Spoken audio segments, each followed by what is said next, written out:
हरिओम. माझं नाव डॉक्टर विलास भिसे.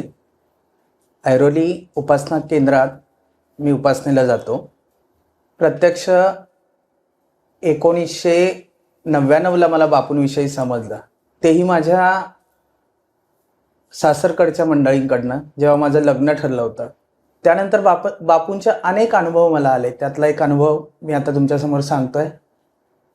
2000 साली मी आणि माझी पत्नी गाडीवरनं जात असताना अचानक रस्त्यामध्ये खड्डा होता. त्या खड्ड्यातून टू व्हीलर मी कधी पास झाली कळलं नाही आणि मिसेस मागच्या मागे पडली. थोडं पुढे गेल्यानंतर गाडी हलकी वाटायला लागली म्हणून मी मागे वळून पाहिलं, गाडी तिथेच थांबवली. मागे पाहिलं तर ही पडली होती. डोक्यातून रक्त येत होतं, खाली एक छोटा दगड होता, तोंडातून फेस येत होता आणि काही बोलत नव्हती. मी खूप घाबरलो होतो. मी तशीच मोटरसायकल तिथे उभी केली आणि बापूंच्या नावाचा धावा चालू केला. आणि तिथे जवळपास वस्ती काही नसताना सुद्धा एक व्यक्ती धावत आली आणि त्यांनी माझ्या डोक्यावर हात ठेवला. घाबरू नको बाळा, मी आहे, काही होणार नाही, ती व्यवस्थित होईल. त्यांनी रिक्षामध्ये बसून दिलं. हॉस्पिटल आहे नेमकी त्याच्यामध्ये मी घेऊन गेलो.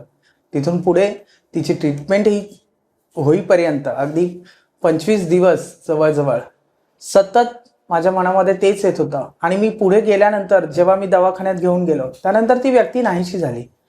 बापू हा आपला मित्रांनो असाच आहे की तो कोणाच्या ना कोणाच्या रूपाने सतत आपल्यासोबत आहे. आपण एक पाऊल टाकलं ना की तो त्या पावलाच्या 2 पावलं अगोदरच पुढे तयारी करून ठेवत असतो. आपल्या भक्तांसाठी सतत धावणारा हा बापू अनेक अनुभव आजपर्यंत मला देतोय. हरिओम अंबज्ञ.